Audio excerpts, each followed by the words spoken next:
Hello everyone, board बाबा में आप सभी का स्वागत है। हम हैं विकास गुप्ता और आप हैं हमारे प्यारे प्यारे विद्यार्थीगण। तो कृपया ध्यान दीजिए।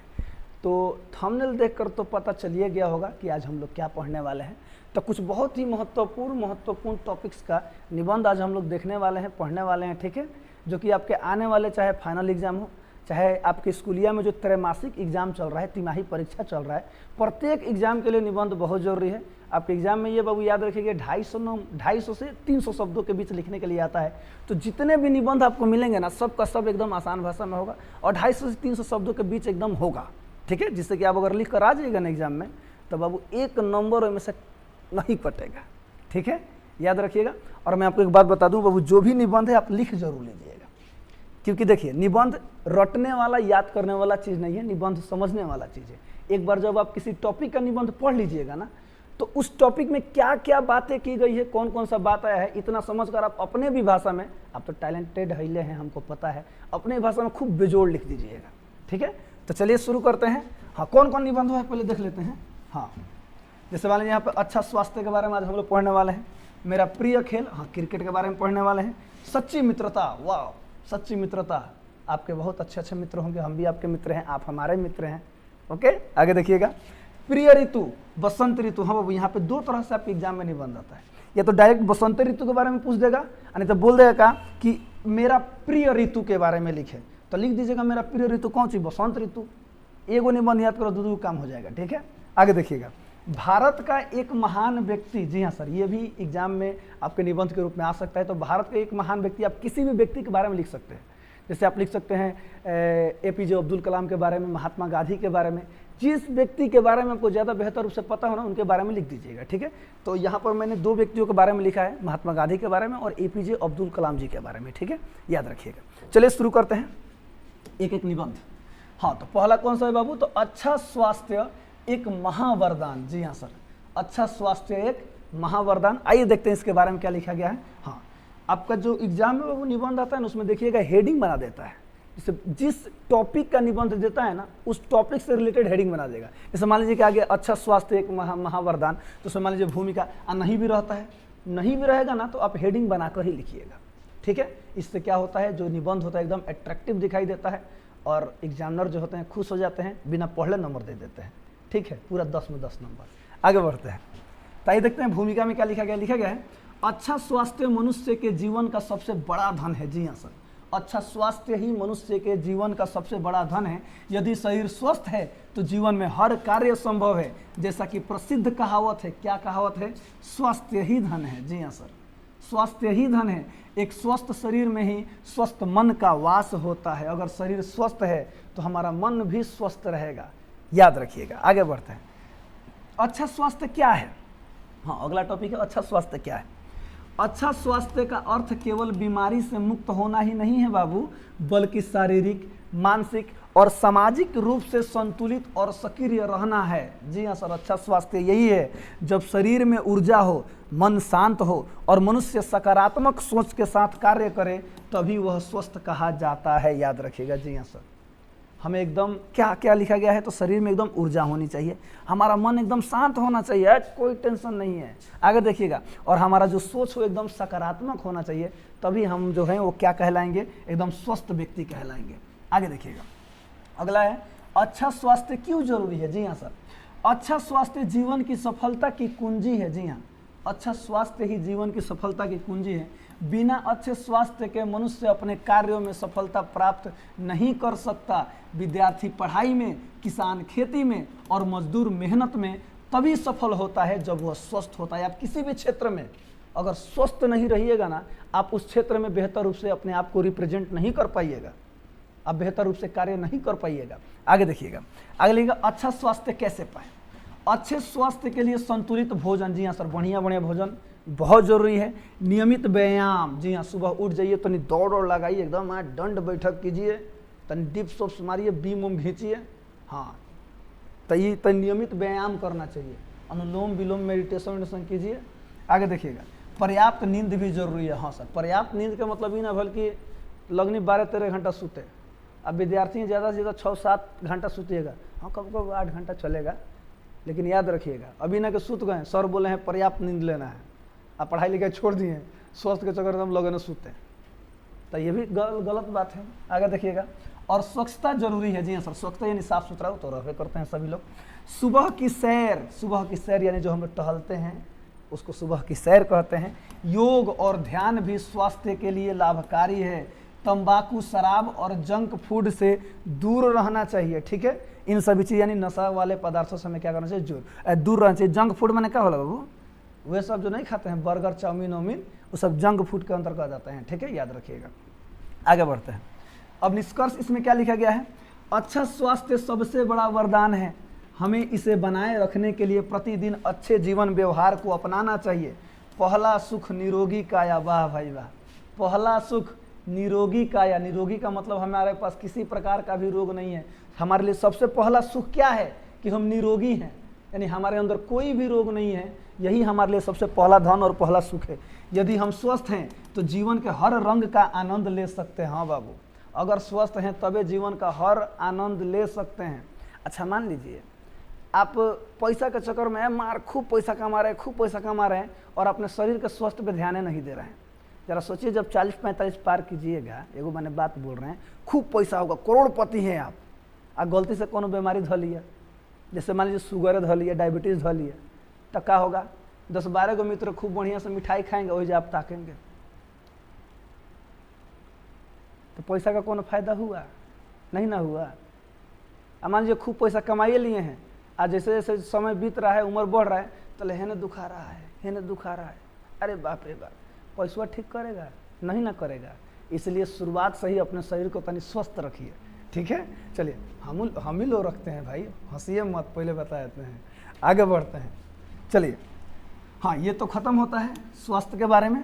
अब लिखा गया मेरा प्रिय खेल क्रिकेट। आप अन्य भी किसी खेल के बारे में लिख सकते हैं, ठीक है, लेकिन क्रिकेट के बारे में लिख रहे हैं क्योंकि सभी लोग सबसे ज़्यादा जानते हैं इसके बारे में। ओके, आगे बढ़ते हैं।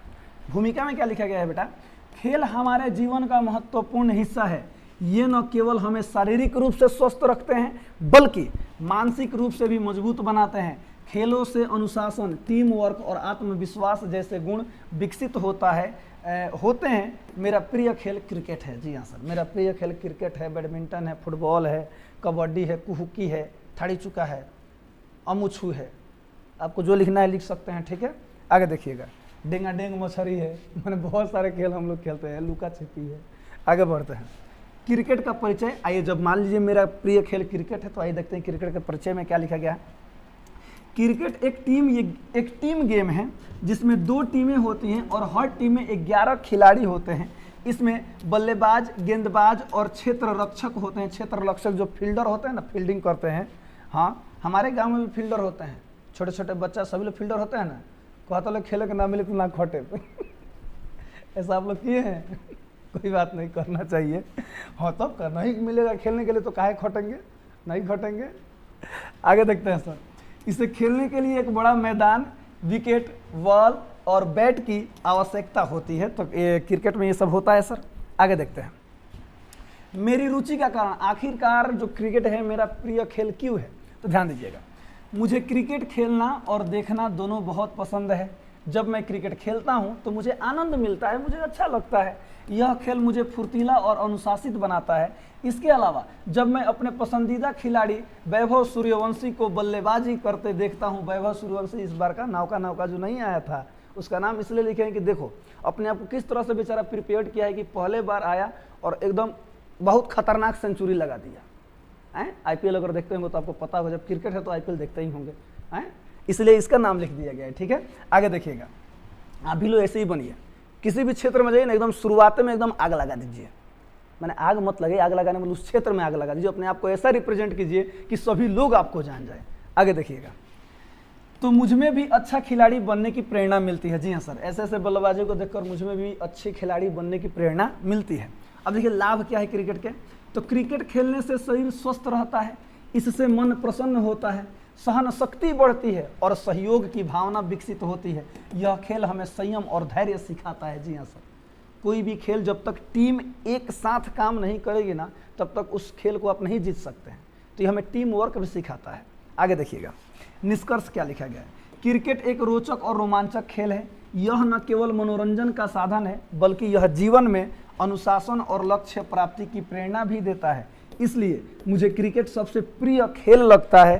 खेल केवल जीतने के लिए नहीं बल्कि सीखने और जीवन को बेहतर बनाने के लिए भी होते हैं। जी हाँ सर, खेल से अगर हम हार रहे हैं ना तो हमें ये प्रेरणा मिलती है, चलिए इस बार हमारे अंदर कोई कमी थी इसलिए हम हार गए, हम अपने आप को अगली बार और बेहतर तरीके से प्रिपेयर्ड करेंगे, तब आएंगे तो खेल हम अवश्य जीतेंगे। ये भी खेल हमें सिखाता है। आगे बढ़ते हैं। हाँ, अगला है वो सच्ची मित्रता। वाह, ट्रू फ्रेंडशिप। आइए देखते हैं सच्ची मित्रता के बारे में क्या लिखा गया है। भूमिका में लिखा गया है, मित्रता जीवन का सबसे सुंदर उपहार है। जब दोस्तों के साथ रहते हैं तो बड़ी मजा आता है ना। तो वही मित्रता जीवन का सबसे सुंदर उपहार है। जब यह मित्रता सच्चे भावों से जुड़ी होती है तो वह सच्ची मित्रता कहलाती है।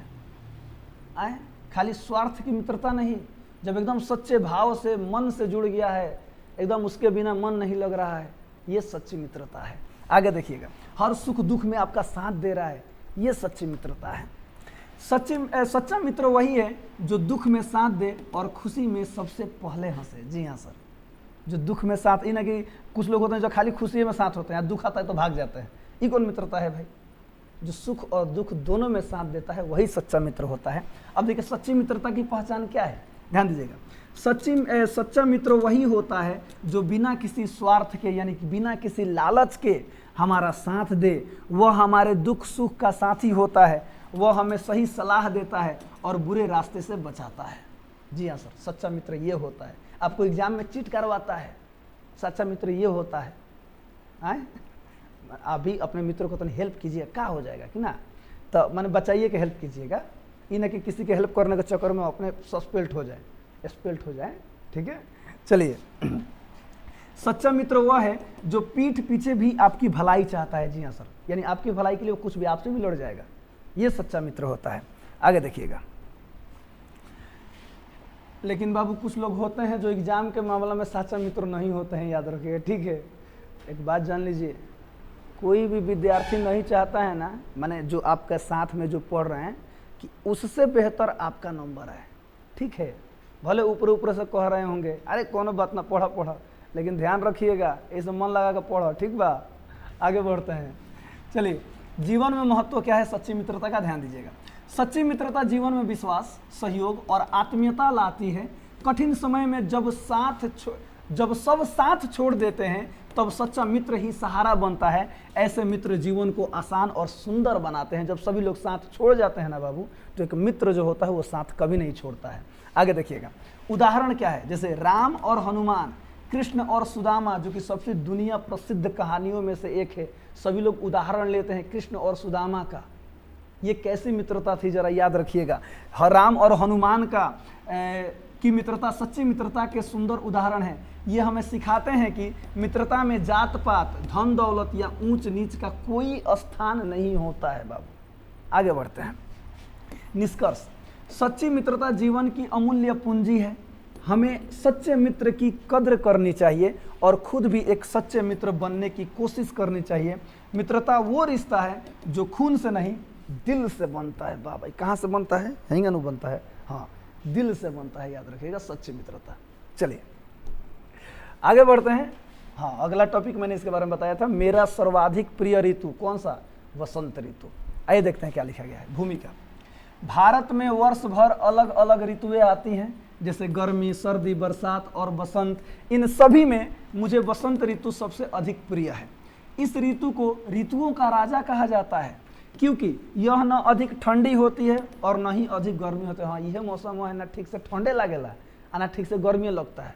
रात को यहीं हम सो जाते हैं लोग छत पर, और जैसे जैसे रतिया बढ़ता है यानी भोर होता है वैसे वैसे लगते हैं कंबल तानने। यही मौसम है, ना ठीक से ठंड लगता है ना ठीक से गर्मी लगता है, लेकिन मज़ा आता है। आगे देखिएगा, बसंत ऋतु का सौंदर्य क्या है? तो बसंत ऋतु का आरंभ फरवरी से मार्च के बीच होता है।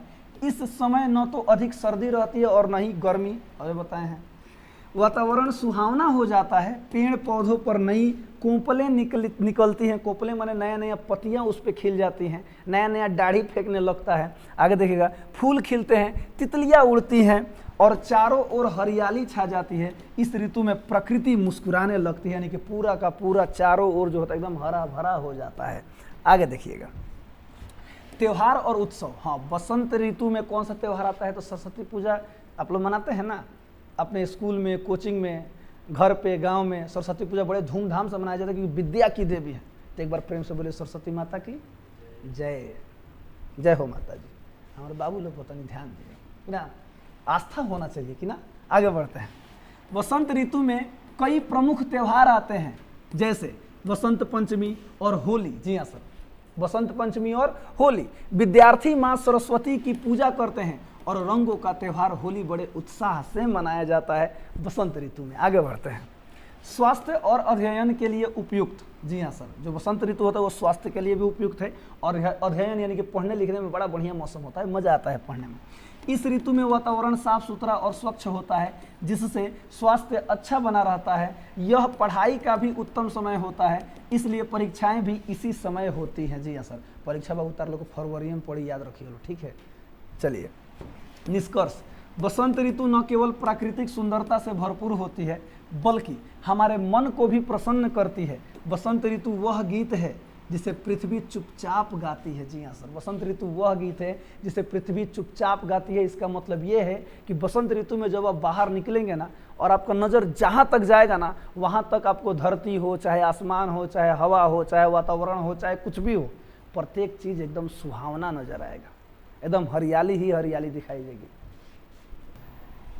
इसलिए यह मेरी सबसे प्रिय ऋतु है और मैं हर वर्ष इसका बेसब्री से इंतजार करता हूँ। जी हाँ सर, आगे बढ़ते हैं।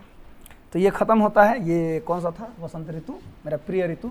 अब अगला है बाबू, भारत का एक महान व्यक्ति। तो सबसे पहले लिखा गया है डॉक्टर APJ अब्दुल कलाम जी के बारे में, ठीक है, जो कि हमारे देश के वाकई में बेमिसाल लाजवाब, एक बहुत ही बेहतरीन नेता, एक बहुत ही बेहतरीन वैज्ञानिक, इनके जैसा ना अभी तक कोई हुए हैं और ना ही भविष्य में कोई होंगे, याद रखिएगा। ऐसे व्यक्तियों को सैल्यूट है और बाबू उम्मीद करते हैं कि आप इनसे भी बेहतर बनेंगे। जी हाँ सर, क्योंकि आप भी एक विद्यार्थी हैं, याद रखिएगा, ये भी एक दिन एक विद्यार्थी ही थे। चलिए देखते हैं डॉक्टर APJ के अब्दुल कलाम जी के बारे में। भूमिका क्या लिखा गया है? हर युग में कुछ महान व्यक्ति जन्म लेते हैं जो अपनी मेहनत, ज्ञान और सेवा से देश और समाज को एक नई दिशा देते हैं। डॉक्टर APJ अब्दुल कलाम ऐसे ही एक महान व्यक्ति थे जिन्हें मिसाइल मैन और जनता के राष्ट्रपति के नाम से जाना जाता था। जी हाँ, इन्हें ही मिसाइल मैन कहा जाता है, याद रखिएगा। परमाणु बम का खोज इन्होंने किया था भारत में। चलिए आगे देखते हैं। सपने वो नहीं जो हम सोते समय देखते हैं, सपने वो हैं जो हमें सोने नहीं देते हैं। ये किन्होंने कहा था? डॉक्टर कलाम जी ने, डॉक्टर APJ अब्दुल कलाम जी ने कहा था। जी हाँ सर। अब मान लीजिए कोई हम सपना देख लिए और उस सपना पे हम कोई कार्य ही नहीं कर रहे हैं, खूब सूत रहे हैं, तो सपना वो है ना जो हमें सोने नहीं दे। जी हाँ, चलिए इनका प्रारंभिक जीवन। तो डॉक्टर कलाम जी, देखिए सर, कभी भी कोई व्यक्ति का नाम आए ना, चाहे कोई कवि हो, चाहे लेखक हो, चाहे किसी महान व्यक्ति के बारे में हम लिख रहे हैं, तो जी लगा दीजिएगा। इससे क्या होता है, वो बहुत ही अट्रैक्टिव यानी बहुत ही आकर्षक बन जाता है, ठीक है, जिससे आपके नंबर बढ़ने की संभावना रहती है, नंबर नहीं कटने की संभावना रहती है, याद रखिएगा। तो डॉक्टर कलाम जी का जन्म 15 अक्टूबर 1931 को रामेश्वरम, जो कि तमिलनाडु में है, के एक गरीब मुस्लिम परिवार में हुआ। बचपन से ही वे पढ़ाई में तेज और अनुशासन प्रिय थे। उन्होंने एरोनॉटिकल इंजीनियरिंग की पढ़ाई की और क्या बन गए? ये वैज्ञानिक बन गए, ठीक है। आगे बढ़ते हैं। अगला, हाँ, आखिर वैज्ञानिक योगदान उनका क्या रहा? उन्होंने इसरो और DRDO में काम किया और भारत के पहले स्वदेशी मिसाइल कार्यक्रम को सफल बनाया। अग्नि, पृथ्वी, ब्रह्मोस जैसी मिसाइलों का निर्माण उन्हीं की देख रेख में हुआ, यानी इन्हीं की देख रेख में इन सभी मिसाइलों का निर्माण हुआ था। 1998 के परमाणु परीक्षण में भी उनका योगदान महत्वपूर्ण रहा, यानी परमाणु बम का जो खोज हुआ था ना, तो इनका भी उसमें योगदान था। अगला है बाबू, राष्ट्रपति और प्रेरक व्यक्तित्व। जी हाँ सर, ये राष्ट्रपति भी रहे हैं, हमें पता है। आगे देखिएगा, 2002 में वे भारत के 11वें राष्ट्रपति बने। वे बच्चों और युवाओं को बहुत प्यार करते थे। उनके विचार आज भी लाखों छात्रों को प्रेरित करते हैं। आगे देखिएगा, निष्कर्ष इनके बारे में क्या लिखा गया है? डॉक्टर कलाम एक महान वैज्ञानिक, सच्चे देशभक्त और आदर्श व्यक्ति थे। यह बात बिल्कुल प्रासंगिक है कि यदि भारत को महान बनाना है तो हर युवा को कलाम बनना होगा। उनका जीवन हमें सपने देखने और उन्हें साकार करने की प्रेरणा देता है। ये किसी प्रकार के भी ना आज तक भारत अपने देश को छोड़कर और किसी चीज़ के बारे में इन्होंने सोचा ही नहीं। इन्होंने शादी भी नहीं किया था, याद रखिएगा। चलिए आगे बढ़ते हैं। हाँ, अब दूसरा है बाबू भारत का एक महान व्यक्ति। जी हाँ, महात्मा गांधी जी के बारे में भी लिखा गया है, क्योंकि ये भी बहुत फेमस व्यक्ति हैं। बहुत ही इन्होंने भारतीय स्वतंत्रता संग्राम में अपनी बहुत ही महत्वपूर्ण भूमिका निभाई थी, जिससे हमें आज़ादी मिल सकी। इनके बारे में हम लोगों ने पढ़ रखा है इतिहास में। आइए देखते हैं भूमिका क्या है। हर देश के इतिहास में कुछ ऐसे महान व्यक्ति होते हैं जो अपने विचारों कार्यों और त्याग से राष्ट्र को दिशा देते हैं। भारत के ऐसे ही महान व्यक्ति में एक थे महात्मा गांधी, जिन्हें हम राष्ट्रपिता भी कहते हैं। आगे देखिएगा, आप वह परिवर्तन बनिए जो आप दुनिया में देखना चाहते हैं। ये किन्होंने कहा था? महात्मा गांधी ने कहा था। एक एक पॉइंट इसलिए दे दिया जाता है क्योंकि वो जो लाइन है एकदम एट्रैक्टिव लगे और निबंध समझ में आए, और जो व्यक्ति पढ़े निबंध उनको लगे कि वाकई में ये जो लड़का है, जो विद्यार्थी है, इनके बारे में एकदम बेहतर रूप से जानता है और निबंध को एकदम बेहतरीन लिखा गया है। आगे देखिएगा, जीवन परिचय। महात्मा गांधी का जन्म 2 अक्टूबर। महात्मा गांधी जी का जन्म, मैंने अभी बोला था ना, कभी भी कोई व्यक्ति का नाम आए, सम्मानित व्यक्ति, महान व्यक्ति, कोई कवि, लेखक, उनके नाम के बाद जी जरूर लगा दीजिएगा, ठीक है। तो महात्मा गांधी जी का जन्म 2 अक्टूबर 1869 को पोरबंदर, जो कि गुजरात में हुआ था। उनका असली नाम मोहनदास करमचंद गांधी था।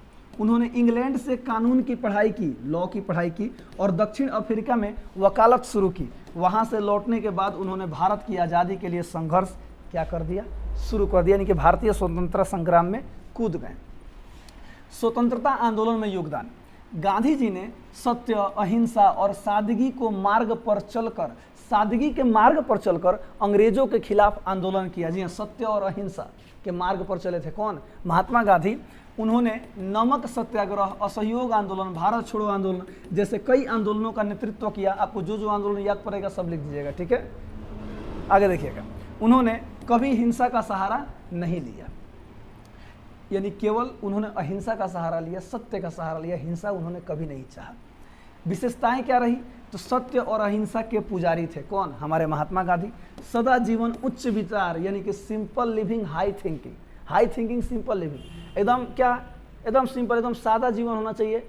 विचार जो है सोच एकदम उच्च होना चाहिए। आगे देखिएगा, हरिजनों के अधिकारों के लिए इन्होंने कार्य किया। स्वदेशी वस्तुओं के प्रयोग के समर्थक उनकी विचारधारा आज भी पूरे विश्व में प्रेरणा का स्रोत है। आगे देखते हैं निष्कर्ष। महात्मा गांधी एक ऐसे महान व्यक्तित्व थे जिनके आदर्श आज भी हमारे लिए मार्गदर्शक हैं। जी हाँ सर, गांधी एक व्यक्ति नहीं, एक विचार है। हमें उनके बताए मार्ग पर चलकर सच्चे नागरिक बनना चाहिए। जी हाँ सर, ऐसे ऐसे महापुरुषों से हमें सीखना चाहिए, और हमें भी कुछ ऐसा करना चाहिए कि आगे चलकर हम भी एक महापुरुष बने। और आप मेरे बच्चे ज़रूर बनिएगा, अपने जीवन में ज़रूर सफल होइएगा, ये हमें पता है।